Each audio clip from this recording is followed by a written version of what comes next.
오늘 누가복음 3장 15절에서 20절 말씀으로 누가복음 강해 13번째 가장 아름다운 퇴장이라는 제목으로 하나님의 말씀을 함께 나누겠습니다.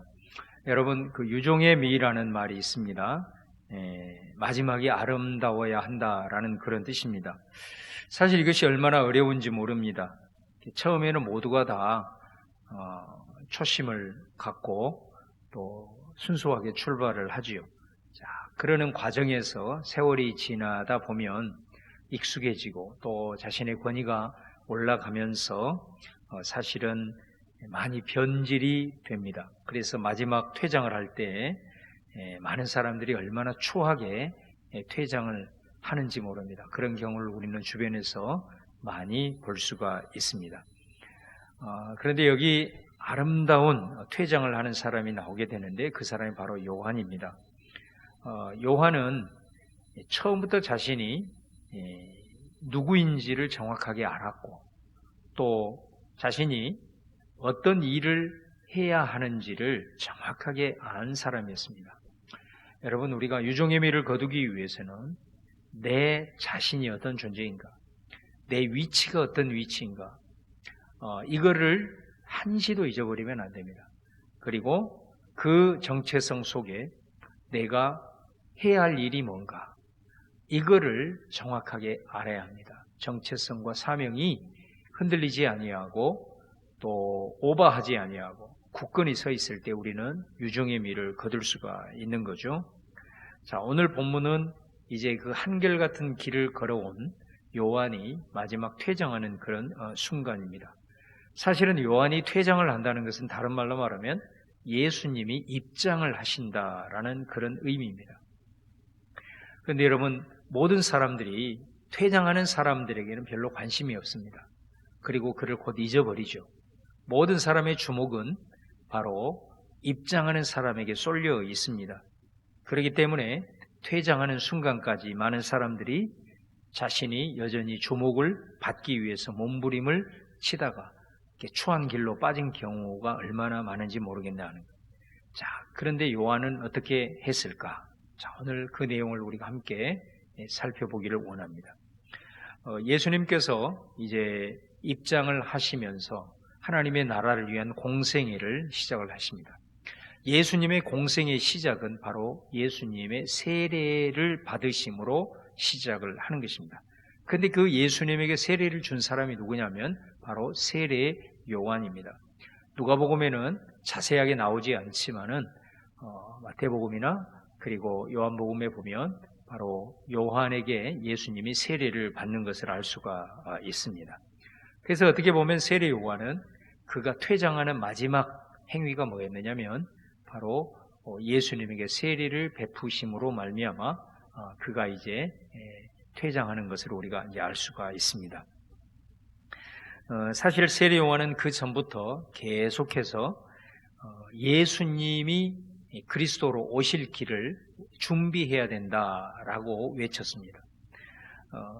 메시아가 오시는데 그 메시아가 오는 길을 우리가 준비해야 된다라고 했을 때 준비한다는 것이 무엇을 의미하느냐면 바로 죄로부터 돌이키는 회개를 가리키는 것입니다. 여러분, 죄라고 하는 것이 무엇입니까? 하지 말아야 할 것을 하고 또 해야 할 것을 하지 않는 것, 바로 이것이 죄입니다. 메시아를 맞이하기 위해서는 우리가 길을 닦아야 되는데 그 길을 닦는다는 것이 뭐냐면 바로 이러한 죄로부터 돌이켜야 된다는 것입니다. 바로 그 회개가 메시아가 오시는 것을 준비하는 것이다라고 말씀을 하는 거예요. 그 말을 듣고 수많은 사람들이 회개합니다. 그 죄로부터 돌이켰다는 거죠. 세례 요한이 이 카리스마와 영적인 권위가 얼마나 대단했는가라는 걸 보게 됩니다. 그래서 회개하고 돌아오는 자들에게 이 세례 요한은 그들에게 세례를 베풀었습니다. 바로 그가 세례를 베풀자 많은 사람들이 어떻게 생각을 했냐면 이 사람이 이 회개를 말하는 그 죄로부터 돌이킬 것을 우리들에게 선포하고 그것을 회개하자 우리에게 세례를 주는구나. 그래서 이 사람이 혹시 우리에게 죄를 사해주는 메시아가 아닌가? 이렇게 사람들이 마음속으로 생각하기 시작했다는 거죠. 자, 그 내용이 누가복음 3장 15절에 나와 있습니다. 이 말씀을 함께 보시면 백성들이 바라고 기다림으로 모든 사람들이 요한을 혹 그리스도신가 심중에 생각하니. 자, 그러자 이 세례 요한이 바로 그 틈을 이용해서 요한 자기 이후에 올 진짜 메시아, 나는 메시아가 아니고 내 뒤에 오실 진짜 메시아를 소개를 하게 됩니다. 16절 말씀입니다. 요한이 모든 사람에게 대답하여 이르되 나는 물로 너희에게 세례를 베풀거니와 나보다 능력이 많으신 이가 오시나니 나는 그의 신발끈을 풀기도 감당하지 못하겠노라. 그는 성령과 불로 너희에게 세례를 베푸실 것이요. 세례 요한이 뭐라고 얘기합니까? 나는 물로 세례를 베푼다. 그런데 나보다 능력이 많으신 분이 오신다라는 겁니다. 나는 그에 비하면은 그의 신발끈을 풀기도 감당하지 못할 사람이다. 이렇게 자신을 얘기를 하면서 내 뒤에 오실 메시아는 얼마나 대단한 분인가? 나는 물로 세례를 베풀지만은 그분은 성령과 불로 세례를 베푼다. 이렇게 말씀해요. 여러분, 여기에서 이 세례가 나옵니다. 여러분, 세례라고 하는 것이 일종의 표잖아요, 표. 물로 세례를 베푼다라고 했을 때는 이 물이 가지고 있는 기능이 뭡니까? 씻는 기능이 있는 거거든요. 그래서 죄를 회개하고 하나님께 돌아오면 하나님께서는 그들을 받아주시고 죄를 용서해 주시죠. 그래서 어그러졌던 하나님과의 언약의 관계가 다시 회복이 됩니다. 그래서 그들이 회개하고 돌아올 때 이제 너희들을 하나님이 용서해 주었고 너희들의 죄가 씻어졌다는 눈에 보이는 표로서 세례를 베푼 것입니다. 이 요한이 예수님에 대해서 소개를 하면서 뭐라고 했냐면 예수님은 성령과 불로 세례를 준다 이렇게 말씀을 하고 있어요. 여기서 보면 성령 세례, 불 세례 이렇게 두 가지가 나오는데 자, 여기서 먼저 성령 세례는 어떤 의미일까? 자, 이 성령 세례는 우리가 두 가지 의미가 있습니다. 오늘 이 말씀을 우리가 좀 잘 주의 깊게 듣고 좀 교리적으로 세례에 대한 의미를 정확하게 이해할 수 있기를 바랍니다. 자, 먼저 성령 세례 속에는 어떤 의미가 있느냐면 요한복음 3장 5절에서 그 첫 번째 의미를 찾아볼 수 있습니다. 예수께서 대답하시되 진실로 진실로 내게 이르노니 사람이 물과 성령으로 나지 아니하면 하나님의 나라에 들어갈 수 없느니라. 자, 여기서 보면 물과 성령으로 나지 아니하면 거듭남에 대한 얘기를 하고 있는 거거든요. 그러니까 다시 태어나는, 영적으로 다시 태어나는 거듭남이 어떻게 이루냐면 물과 성령으로 난다 이렇게 말씀을 하고 있습니다. 그럼 여기에서 물과 성령이라고 하는 것은 헬라 원문에 보면은 동격이에요. 물 즉 성령인 거예요. 그러니까 여기에서 말하는 성령은 뭐냐면은 물의 기능을 가지고 있는 것을 의미하는 것입니다. 그래서 거듭난다는 게 뭐냐? 바로 성령을 통해서 거듭난다는 게 뭐냐면 바로 물이 씻는 그런 기능을 가지고 있듯이 성령을 통해서 우리가 죄를 씻는 것이다. 이런 바로 이것이 거듭남이다라는 것을 요한복음 3장 5절에 예수님께서 니고데모에게 하신 말씀인 거죠. 그래서 우리가 성령 세례를 받는다라고 했을 때는 바로 우리가 죄가 씻어진다라는 것을 보여주는 표다라고 우리가 이해를 할 수가 있는 것입니다. 자, 그런데 이 성령 세례는 이런 죄를 씻어주는 이런 의미만 있는 게 아니고 사도행전에 보면은 1장 4절 5절에 이렇게 나와 있습니다. 사도와 함께 모이사 그들에게 분부하여 이르시되 예루살렘을 떠나지 말고 내게서 들은 바 아버지께서 약속하신 것을 기다리라. 요한은 물로 세례를 베풀었으나 너희는 몇 날이 못되어 성령으로 세례를 받으리라 하셨느니라. 자, 여기에서 성령 세례가 나옵니다. 이 성령 세례는 무엇일까요? 우리가 오순절에 임했던 성령 세례의 모습을 보면 알 수가 있습니다. 좀 길지만 사도행전 2장 1절에서 4절을 보겠습니다. 오순절 날이 이미 이름에 그들이 다 같이 한 곳에 모였더니 호련히 하늘로부터 급하고 강한 바람 같은 소리가 있어 그들이 앉은 온 집에 가득하며 마치 불의 엿처럼 갈라지는 것들이 그들에게 보여 각 사람 위에 하나씩 임하여 있더니 그들이 다 성령의 충만함을 받고 성령이 말하게 하심을 따라 다른 언어들로 말하기를 시작하니라. 자, 여러분 여기서 보면 성령이 어떤 모습으로 임했는가? 바람처럼 임했다. 또 불처럼 임했다 이렇게 말하거든요. 여러분, 이 성령이 구약에서는 히브리어로 루하흐라는 단어를 쓰고 있습니다. 그런데 이 루하라는 단어가 원래 어떤 단어냐면 바람이라는 뜻입니다. 그래서 성령은 바람인 것이에요. 그래서 오늘 말씀에도 성령이 바람처럼 임한 것이다. 또 오늘 말씀에 보면 성령이 불의 혀처럼 갈라졌다, 불로 임했다라는 것을 말씀하고 있습니다. 여러분, 구약에서 보면 바람, 불, 이거는 하나님이 임재하실 때 나타나는 현상이죠. 그래서 하나님이 바람처럼 불처럼 임했다는 것은 하나님이 강력하게 주의 영으로 임재했다는 것입니다. 그러면 바람처럼 불처럼 임함으로 어떤 역사가 일어나냐면 그곳에는 강력한 주의 능력, 권능의 역사, 기적의 역사가 나타나는 것을 볼 수가 있습니다.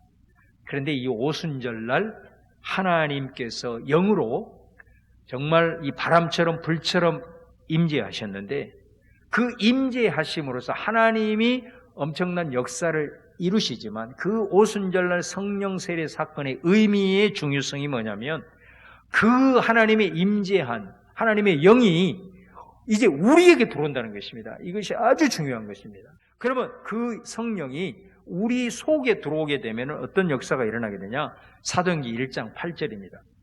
오직 성령이 너희에게 임하시면 너희가 권능을 받고, 이제 하나님의 강력한 임재가 그 성령이 우리에게 바람처럼 불처럼 임하게 되면은 우리에게 권능이 생기게 된다라는 거예요.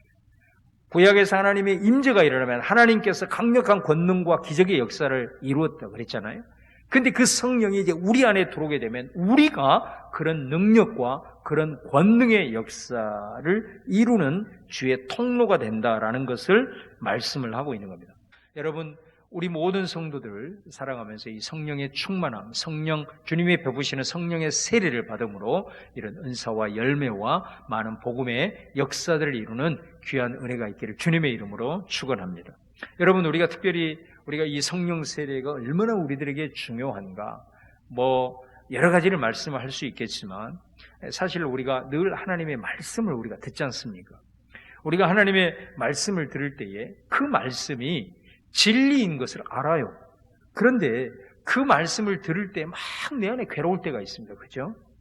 그 말씀이 막 부담으로 다가올 때가 있는 거예요. 왜냐하면 말씀에서 요구하는 수준은 굉장히 높은데 나는 아주 영적으로 밑바닥을 헤매고 있는 자신을 발견할 때 정말로 내가 저 말씀이 진리인가를 알면서도 그것 때문에 너무 괴로워하고 오히려 힘든 경우가 있을 수가 있는 것입니다. 그런데 여러분, 성령 세례를 받으면, 성령의 충만함을 받으면, 성령이 우리 안에 강하게 역사가 일어나게 되면 마치 아주 목마른 상태에서 생수를 마시는 것 같은, 말씀을 들을 때 그런 역사가 우리 안에 일어난다는 거예요. 그 말씀으로 인해 내가 괴로운 것이 아니라 그 말씀이 아주 강력한 도전임에도 불구하고 거북하기보다는 오히려 그 말씀을 준행하고 싶은 그런 욕망이 막 내 안에 생기면서 가슴이 두근거리는 그런 경험을 해보신 경험이 있을 겁니다. 이게 바로 성령의 세례, 성령의 충만함의 역사다라고 하는 것입니다. 또 여러분 가운데 기도를 하시는 분들이라면 그런 경험도 또 해보았을 거예요. 어떤 때는 내가 막 기도하려고 아주 발버둥을 치는데도 막상 기도를 하려고 하면 말이 나오지를 않아요. 내가 무슨 말을 하나님 앞에 알아야 될지 입이 딱 막히는 경우가 있습니다. 그러면서 영적으로 탁 막히면서 기도를 해야 되는 줄 알면서도 그냥 한숨만 푹푹 내쉬는 그런 경우가 있고, 기도에 대해서 집중하려고 해도 혼란스럽기만 하는 경우가 있습니다. 그런데 여러분 어떻습니까? 우리가 어떤 경우에 있어서는 기도를 막 시작하려고 하는데 마음만 먹었는데도 하나님께서 기도해야 될 말을 막 내 입에 불어넣어 주시고, 그리고 기도하면서 막 내 마음 가운데 희열이 일어나고, 그리고 담대함이 생겨가지고 말로 할 수 없는 그런 영적인 체험들이 기도 가운데 일어나는 걸 보게 됩니다. 이건 누가 하느냐? 바로 이게 성령 세례의 증거라는 거죠. 이게 성령의 충만함의 증거라는 것입니다. 성령께서 우리 안에 일하시는 것입니다. 그러므로 여러분, 예수 그리스도를 통해서 성령 세례, 이례적인 우리가 구원받은 예수 그리스도를 믿음으로 끝나는 게 아니고 이 성령 세례를 지속적으로 우리가 계속해서 받음으로 말미암아서 우리의 신앙생활 안에 주님이 주신 구원의 역사를 늘 체험할 뿐만 아니라 우리를 통해서 복음의 통로로 하나님의 놀라운 기적과 능력의 통로로 우리가 쓰임받을 수 있다는 사실을 기억하면서 바로 예수님이 이 세례를 우리에게 베푸신다라는 것을 우리가 기억을 해야 되는 것이죠. 자, 그 다음에 두 번째로 불로 세례를 베푸신다 이렇게 말씀합니다. 이 불은 어떤 의미일까요? 먼저 이 불은 태워버리는, 그래서 히브리서 말씀에 소멸하는 불이다 이렇게 말씀하죠. 자, 불이 무언가를 태워버리고 소멸시킨다라고 했을 때는 그것은 곧 심판을 가리키는 것입니다. 여러분, 그래서 이 불로 세례를 베푼다는 것은 심판을 의미하는 겁니다. 여러분, 요한은 많은 백성들에게 심판을 선포했습니다. 심판을 선포했지만 그가 심판을 하는 사람은 아닙니다. 심판은 누가 하느냐면 요한 뒤에 오시는 분이 심판을 하는 겁니다. 그게 불세례인 것입니다. 그래서 요한이 내 뒤에 오는 분의 그 능력이 많으신 분이다라고 하니까 바로 이런 의미인 것입니다. 요한은 심판을 선포하고 심판 임할 것이다라고 경고를 했지만 실제적으로 그는 심판을 행하는 사람이 아니고 심판을 행하는 분은 요한 뒤에 오는 그리스도 예수께서 심판을 행하신다라는 그런 의미입니다. 그래서 이 불심판과 관련하여서는 17절 말씀에서 이렇게 말합니다. 손에 키를 들고 자기의 타작 마당을 정하게 해서 알곡은 모아 곡간에 들이고 쭉정이는 꺼지지 않는 불에 태우시리라. 여기서 불에 태우신다 그러잖아요. 여기서 이 말씀 마지막 종말론적인 심판이죠. 예수님께서 심판의 권세를 가지고 오셨을 때 알곡과 가라지를 구별해서 쭉정이는 불에 태우시는 그런 심판의 불을 얘기를 하고 있는 것입니다. 자, 그런데 이 심판은 소멸하는 그런 의미만 있는 게 아닙니다. 이 불은 또 하나 연단의 의미가 있는 것입니다. 연단의 의미. 그래서 불로써 연단한다 이런 말을 하잖아요. 베드로전서 1장에도 보면은. 여러분, 그래서 예수님이 불세례를 베푸신다라고 하는 것은 이것도 두 가지 의미입니다. 첫 번째로는 믿지 않는 자들, 예수님을 영접하지 않냐고 예수님을 믿지 않는 자들은 결국은 마지막 날에 그들은 쭉정이와 같이 다 태워지는 불심판을 받게 될 것이다 라는 의미로서의 심판주의 권세를 의미하는 것이고요.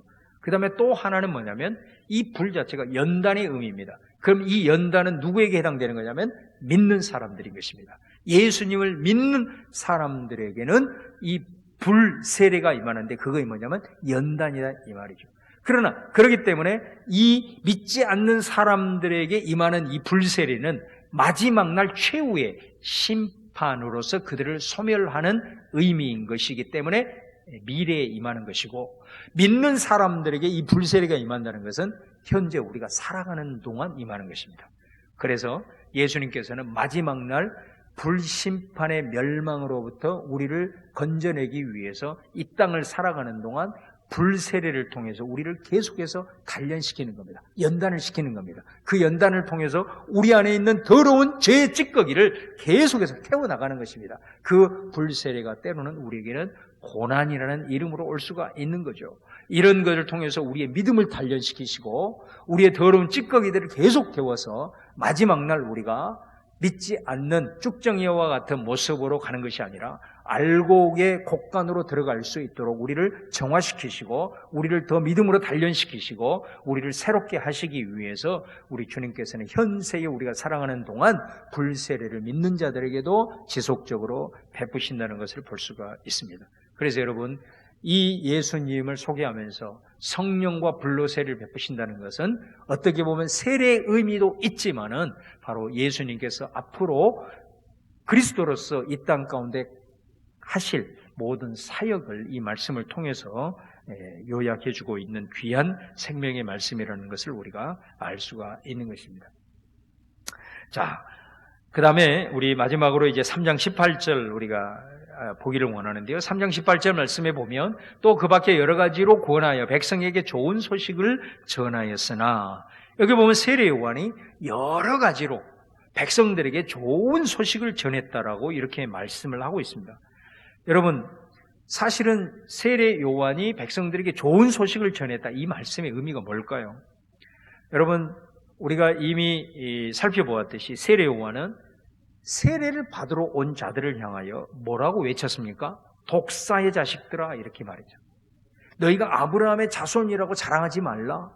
일종의 막 거의 저주를 퍼부었던 것을 우리가 볼 수 있습니다. 우리식으로 얘기를 하면 너희가 교회 다닌다고, 세례 받았다고, 주일 예배 잘 드린다고, 너희들 하나님의 자녀라고 큰 소리 치지 마. 구원받았다고 착각하지 마. 막 이런 말을 쏟아낸 거거든요. 그런데 왜 그것이 백성들에게 좋은 소식이 되었느냐라는 것입니다. 여러분, 우리는 좋은 소식 하면 우리 귀에 듣기 좋은 말, 또 나를 인정해주고 나를 칭찬해주고 나를 축복해주는 말이라고 생각을 합니다. 그래서 우리가 그런 말씀만을 듣기를 바라는 겁니다. 그런데 여러분, 오늘 말씀은 세례 요한이 거의 저주에 퍼붓던 이런 그들에게 귀에 거슬리는 말을 했음에도 불구하고 성경은 좋은 소식을 그들에게 전했다, 이렇게 말씀하고 있다라는 것입니다. 여러분, 진짜 좋은 소식이 뭘까요? 우리가 신앙생활을 하면서 하나님의 말씀을 들으면서 우리 귀에 좋은 말, 우리 듣기 좋은 말, 우리 마음에 평안함을 주는 말, 이것이 때로는 우리에게 복음이 될 수 있지만 또 이것이 우리를 멸망으로 몰아갈 수 있는 저주의 말이 될 수가 있는 것입니다. 그래서 우리 그리스도인들은 정말 하나님의 말씀이라면 그것이 내 귀에 들려 좋은 그런 소식이든 아니면 내 귀에 거슬리는 말이든 그것이 하나님의 말씀이라면은 오늘 말씀처럼 내 영을 살리는 말씀, 나를 멸망으로부터 구원하는 말씀이라고 믿음으로 받아들이고 겸비하게 그 말씀 앞에 무릎 꿇는 것, 바로 이것이 우리에게 가져야 될 아주 중요한 그런 자세다라는 것입니다. 자, 더 나아가서 19절 말씀에 보면 분봉왕 헤롯은 그의 동생의 아내 헤로데의 일과 또 자기가 행한 모든 악한 일로 말미암아 요한에게 책망을 받고, 이렇게 말씀합니다. 여러분, 이 헤롯이 가장 대표적인 사람 아니겠습니까? 세례 요한은 그 사람이 가난한 사람이든 부자이든 연약한 사람이든 강한 사람이든 상관하지 아니하고 하나님의 말씀을 가감없이 선포했습니다. 그들이 듣기 싫어도 하나님의 말씀이라면은 증거했습니다. 그것이 선지자로서 합당한 사명 감당의 모습이기 때문에 그렇습니다. 바로 세례 요한은 그때 당시에 가장 큰 권력을 가지고 있는 헤롯도 예외가 아니었습니다. 헤롯이 자신의 동생 헤로디아를, 동생의 아내 헤로디아를 자신의 아내로 취하는 이런 죄를 범할 때에 그것에 대해서 그것이 잘못된 것이라고 과감하게 세례 요한은 책망을 했습니다. 뿐만 아니라 자기가 행한 모든 악한 일, 헤롯이 이 일만이 아니라 얼마나 악한 일을 많이 했는지 그 일에 대해서도 하나님의 말씀의 기준에서 과감하게 예언자적인 목소리를 내게 된 것이죠. 자, 그랬을 때에 헤롯은 과연 어떤 반응을 했는가? 20절 말씀입니다. 그 위에 한 가지 악을 더하여 요한을 옥에 가두니라. 여기에서 그 위에 한 가지 악을 더했다라는 말은 요한을 옥에 가둔 것을 말씀을 하는 것입니다. 그 많은 악을 행하고도 그 악에 대해서 하나님의 말씀으로 지적하고 책망하는 그 요한을 감옥에 가두는 더 한 가지의 악을 행하게 되었다, 그런 말씀이 되는 것이죠. 헤롯이 이런 가장 대표적인 전형이라고 할 수가 있습니다. 여러분, 하나님의 말씀이 우리에게 들려왔을 때 우리는 선택의 기로에 서는 것입니다. 내가 지금 내 가슴 속에 전해져 오는 하나님의 말씀이 나를 거슬리고 내 마음을 불편하게 하지만 그 말씀이 진리라고 한다면 내가 겸비함으로 그 길에서 돌이킬 것인가? 아니면 오늘 헤롯처럼 거기에 악을 하나를 더할 것인가? 그 말씀을 우리가 귀를 닫고 계속해서 우리가 걸어가는 죄된 길을 걸어갈 것인가를 선택해야 하는 기로에 서 있는 것입니다. 그러나 우리가 수많은 사람들이 말세가 되면 될수록 헤롯과 같은 것을 선택한다라고 말씀하고 있는 것을 우리가 볼 수가 있습니다. 여러분, 세례 요한이 어찌 보면 헤롯에게 이 말을 전하지 않았더라면 그는 이런 감옥에 거두어서 목배임을 당하는 참 그런 비참한 죽음은 맞이하지 않았을 것입니다. 그러나 어떻게 보면 그는 평생을 위해서 자신의 정체성을 알고 자신의 사명을 감당함으로 말미암아서 우리가 생각했을 때 참 영광스러운 죽음은 되지 못했죠. 그러나 이 세례 요한을 통해서 예수님이 여자가 난 자 중에서 가장 큰 자라는 의미를 오늘 말씀을 통해서 우리는 깨닫게 됩니다. 바로 그것은 내가 죽음이 어떤 죽음일지라도 바로 가장 영광스러운 죽음은 사명을 끝까지 변질하지 아니하고 감당을 함으로써 맞이하는 죽음이야말로 가장 영광스러운 죽음이고 그것이 세례 요한에게 칭찬했던 예수님의 말씀이 아닌가 싶습니다. 오늘 이 세례 요한을 보면서 비록 우리가 그가 목베임을 당하는 그런 순교를 당했지만은 예수님이 말씀했던 것처럼 가장 위대한 인물이었다라는 칭찬의 말씀처럼 과연 도대체 그것이 무엇인가? 그는 처음부터 끝까지 초심을 잃지 않고 자신이 어떤 존재고 어떤 위치에 서 있는 자였다라는 것을 끝까지 지킬 수 있었고 그러기 때문에 자신이 해야 될 일이 무엇인가? 퇴장을 하면서도 입장하시는 예수를 향하여 수많은 사람이 환호할 때에 자신은 그 예수를 높여주고 자신을 철저히 비우면서 퇴장할 수 있었고 그리고 마지막 순간까지 헤롯을 향하여서까지 하나님의 말씀을 가감없이 증거하는 사명 감당을 통해서 죽음을 맞이했던 것을 보게 됩니다. 오늘 이 세례 요한의 퇴장을 보면서 우리에게 남은 시간 속에서 정말로 우리에게 유종의 미를 거둘 수 있을까 한번 생각을 해봅니다. 유종의 미를 거둘 수 있다면 무엇이 유종의 미일까 한번 생각을 해보는 거죠. 그건 다른 것이 아니라 내가 마지막 순간까지 내가 붙들고 있어야 될 사명, 그걸 잃지 않는 것입니다. 그 사명을 끝까지 붙들고 마지막 무덤에 들어가는 순간까지 그 사명 감당을 위해서 내가 유종의 미를 거둘 수 있다면 그것이 가장 아름답고 영광스러운 퇴장일 것입니다. 오늘 이 세례요한의 퇴장을 보면서 세례요한이 예수님에게 하신 나는 물로 세례를 베풀었거니와 내 뒤에 오시는 분은 성령과 불로 세례를 베푼다. 성령 세례와 불 세례의 의미를 오늘 이 시간 깊이 되새기고 그리고 마지막까지 그의 사명을 끝까지 감당했던 세례요한의 영광스러운 퇴장을 보면서 오늘 우리에게 도전이 되기를 바라고 남은 우리의 삶의 여정 속에서 세례 요한의 발자취를 우리 함께 따라가는 그래서 우리를 통해서 나는 멸하고 정말로 주님이 흥함을 받는 나는 낮아지고 주님이 높임을 받는 그런 멋진 유종의 미를 거두는 우리 사랑하는 성민의 모든 권속들이 다 되시기를 주님의 이름으로 축원합니다.